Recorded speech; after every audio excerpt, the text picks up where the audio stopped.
Well, I want to thank you all very much. This is great. Every single day I will be fighting for you, and with every breath in my body, I will not rest until we have delivered the strong, safe, and prosperous America that our children deserve and that you deserve.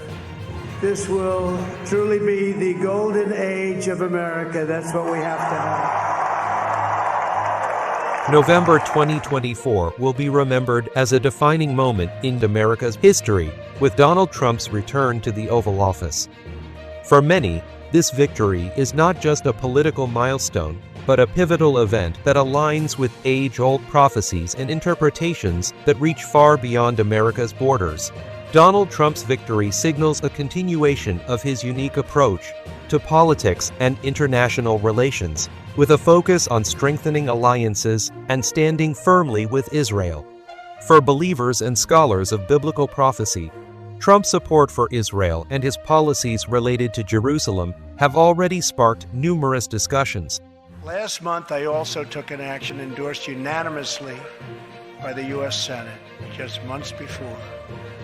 I recognized Jerusalem as the capital of Israel. Trump's recognition of Jerusalem as the capital of Israel in 2017 marked a historic moment, seen by many as a fulfillment of scriptural promises and a step toward what some believe could eventually lead to the construction of the Third Temple in Jerusalem. One of the key themes surrounding Trump's presidency is the anticipation surrounding the Third Temple. This structure, which has yet to be built, holds a deeply significant place in Jewish eschatology and has been a focal point of prophetic teaching by religious figures, including Reverend William Branham. Brother Branham discussed the Third Temple as a symbol connected to the return of the Messiah, a place that will play a significant role during the millennial reign. Many have drawn comparisons between Trump and King Cyrus of Persia, who allowed the Jews to rebuild their temple in Jerusalem centuries ago. Will Trump's victory accelerate plans for the Third Temple? Daniel was this in 2 years. Then we find out that while he was in prayer, the angel Gabriel rushed to him and not only explained to him when his people were going out of captivity, but also all that was determined for his people. All that was yet left for his people. He said there are 70 of weeks yet left for the Jews. Then we find that he had a sixfold purpose. And one of them was to finish the transgression and to make an end of sin, to make reconciliations for iniquity, bring everlasting righteousness to sin, seal up the vision and prophecy, and to anoint the most holy. Now, the sixfold purpose, and we find out that on this sixth purpose, to anoint the most holy, we find out that most holy always represented the church, the tabernacle. And the last thing was to be done was to anoint the most holy, that's the millennial tabernacle that he'll live in during the millennium that we'll live in. In prophecy, the United States has a role that's often highlighted, especially through symbolism seen in Revelation. America, marked by the number 13 in biblical references, is considered a nation that plays a powerful part in end-time scenarios. Reverend William Branham often spoke of America as a land with a destiny intertwined with prophetic significance, especially with its connections to freedom, power, and, in recent years, its support for Israel. Some believe that Trump's leadership could be America's opportunity to align itself with these prophecies and fulfill its role in a divinely inspired timeline. Reverend Branham also predicted that a woman would rise to power in America before the end times.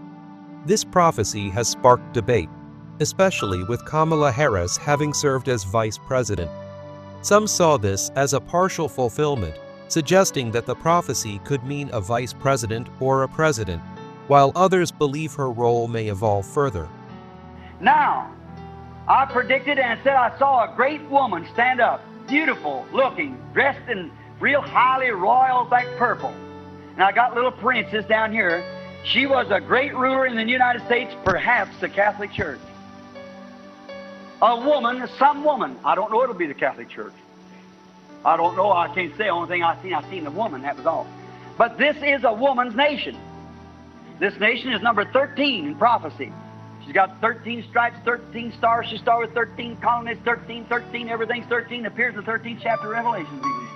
She's 13, and she's a woman nation. Now I said, remember, in that day, before the end time comes, that a woman, now you all keep this wrote down, there will be a great powerful woman raised up, either be president or dictator or some great powerful woman in this United States. And she'll sink under the influence of women. Now you remember that, thus saith the Lord. See? And she's wrong. And what is it given away to? Let me tell you. Be spiritual. Open up. Look. Why is it doing that? To give the Catholic Church a place to come in. 33. This is a woman's nation. It's a number 13. It appears in the 13th chapter of Revelation. It's 13 stars, 13 stripes, 13. Everything's a 13. Everything is a woman. And remember, thus saith the Lord. There'll be a woman rule before the end time. She'll either be president, vice president, or it'll be the Catholic Church as a woman. I've seen her, a great woman. The nation bowed to her. It'll be one before the end time. Thus saith the Lord. Write it down and find out, you young people. See if it happens. If it isn't, I'm a false prophet. However, with Trump's victory, this vision remains a mystery. Many are left wondering if the woman leader prophecy is fulfilled or if there are still future events to unfold. Could another significant female leader rise? Or will this interpretation be left open? As Trump steps back into office, many wonder how his policies will shape America's future, especially with respect to religious freedoms, Middle East diplomacy, and his firm stance with Israel. Could his administration pave the way for further prophetic developments? Will Trump's policies support the steps toward building the Third Temple, or will his influence remain symbolic? Many await with bated breath, watching as his leadership unfolds with anticipation for what could be prophetic times. With Trump's victory secured, what does this mean for America, Israel, and the rest of the world? As history continues to unfold, we'll keep exploring the connections between political events and biblical prophecies. Make sure to subscribe to stay updated on the latest insights into this pivotal era.